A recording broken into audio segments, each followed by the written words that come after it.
Kia ora, I'm standing here with the Silver Ferns coach, Noeline Taurua. Well, Noels, this has been a big year for the Silver Ferns, 2022. Can you give us your thoughts on the year? Yeah, it has been massive. It's a massive year. Obviously, coming out of COVID, I know everyone talks about it, but it's real and it's true, obviously. But I think for us, having an ANZ has been critical for us moving forward, with playing against England, the Cadbury Series, the men, and obviously just finishing with Constellation Cup and Fast Five. And squeezed in between there, you've got the Commonwealth Games. So we've done a lot over the year, and really happy as to what we need to do moving forward into Netball World Cup next year. We're talking about the ANZ Premiership. There were still disruptions due to COVID. Were there any particular players, one or two players, that really stepped up and took you by surprise in terms of their performance? Oh, look, I think Kelly had a good, consistent performance right throughout, and I was really pleased for her. And I think people sort of went in and came out and was inconsistent over their performances. But I think overall, when you look at the final grand finals of Pulse and what they were able to put out, I think it was phenomenal, and even the support that they had while they were down there. So ANZ is progressing and shifting in the right way, and as I say, it's such a valuable competition for us in the Silver Ferns. We're talking about coming in and going out. We saw a number of players come into the international series throughout the year. Do you treat these series throughout the year as sort of like a testing ground to see who can absorb the pressure and really stand up to the mark? Yeah, look, it's a balance, I suppose, because you got to win. That's the first and foremost, and that's what we're doing, or that's what I'm doing in regards to the selections, to putting them out there. But also we know the only way that you learn is by getting out on court and being tested, especially against Australia, for example. So we have to put people out on court, and really happy that we're able to. And I think for some of them and the individuals, really pleased by what they were able to do. It gives us an understanding what they can do under pressure as we build towards Netball World Cup, knowing that there's a few more stages to go. Well, you spoke about the Commonwealth Games. You came away with the bronze medal. Was bronze good enough in your books? No. Oh, look, no. Just putting it out there.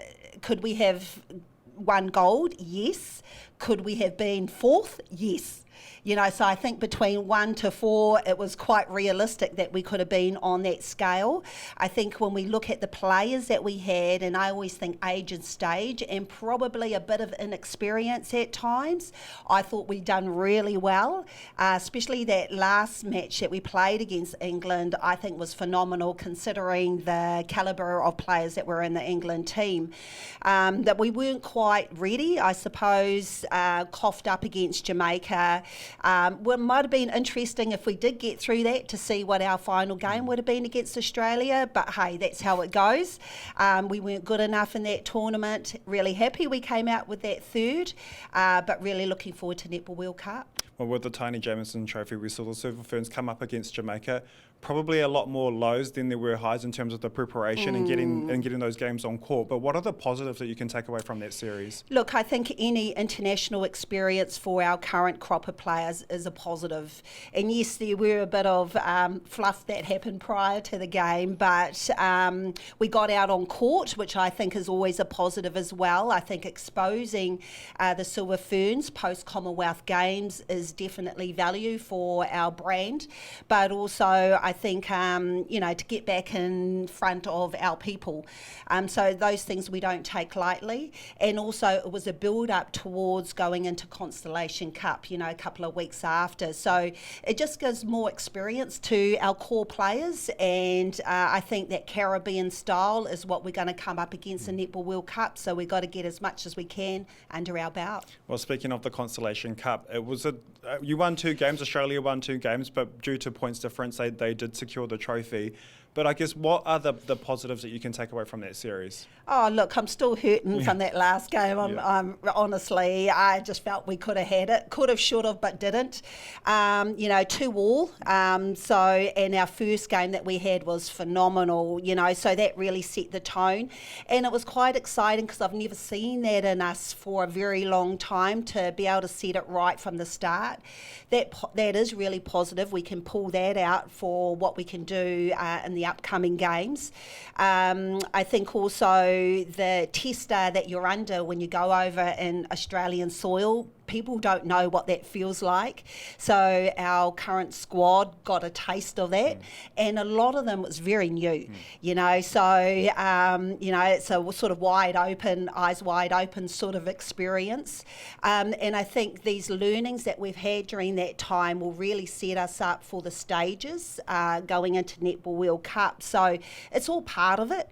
It's all part of not only the journey but the planning, and it's a shame we didn't get that last game, because I thought we were in it, you know, to win 3 quarters and lose women on the first 5 minutes on the third quarter, you know, it just sucks, but it's part of what we need to do, and it just means that we've got more that we've got to get through.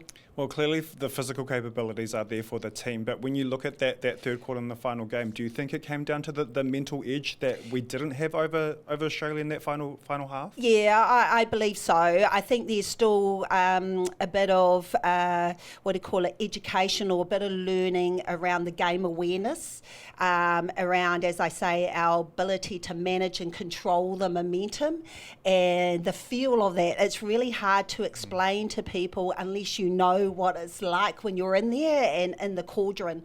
So, you know, we get a lot of points coming out of that, and now it's probably the action we're looking forward to. January for us going to Quad Series in South Africa is massive for this team, because we'll be put up under the pump, and we really want to start the season off well and see what we've learnt. You know, if we haven't learned anything, then so be it. We will end up in the last standings. And I just want to talk about players like Noeline Taurua. She came back, Peta Toiava, Kate Heffernan, but you also made changes heading over to Australia. Obviously, hindsight is a great thing. If you had another chance, would you have made those changes? Yeah, I would make those changes. You know, I've got to put people on, and I've got to get them out there, and the only way that I can do is by giving them opportunities. It's, as I said before, it's a balancing act. We do go out there to win, but I also have faith and I have confidence in the people that we select. So, and I'm not backing down on that. So, you know, unless you get people out on court, then that's the only way that you see things. So, I won't back down on the selections, and I think it's so exciting for the group moving forward, but also, you know, heading into Netball World Cup, for a lot of them, if they don't get selected, man, they're going to be amazing, you know, the years after. And really that's what it's all about, our depth in the Silver Ferns. Absolutely. And if we look at what's coming next for the Silver Ferns, there's a camp in a couple of weeks. You have the likes of Jane Watson and Carden Berger coming back. Oh my is God. that a hindrance, or is that a blessing to have those two coming back into the squad? Sometimes I'm not too sure. I'm like so excited. Gina's coming back. It's like the band's coming back. We're having a revival. You know, they've worked really hard. It provides us with more competition in that defence end. I get worried. I'm getting worried by the time when we get closer to selections, only because, you know, there's only so many people we can have. And I think where I can see where it's happening, there's going to be amazing. You know, we're going to be a better team than what we were in Constellation Cup. So we're relying hugely on the squad to be able to compete against each other. It's a scary proposition to get to selections, but I will wait until that happens. So I'll just live in the moment. Well, of course, 2023 is just around the corner. It's going to be another busy year for the Silver Ferns. Winning is the ultimate goal, but what are your other hopes for the team come next year? Yeah, winning is our ultimate goal. That's why I'm here, and that's what I expect. The other things really is, once again, the depth and the growth of the individuals.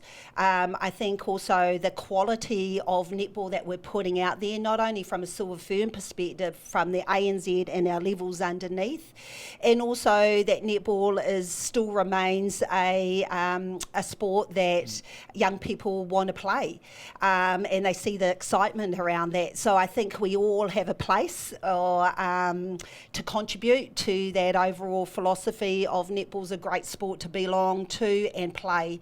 So I feel those are the goals, and will remain so.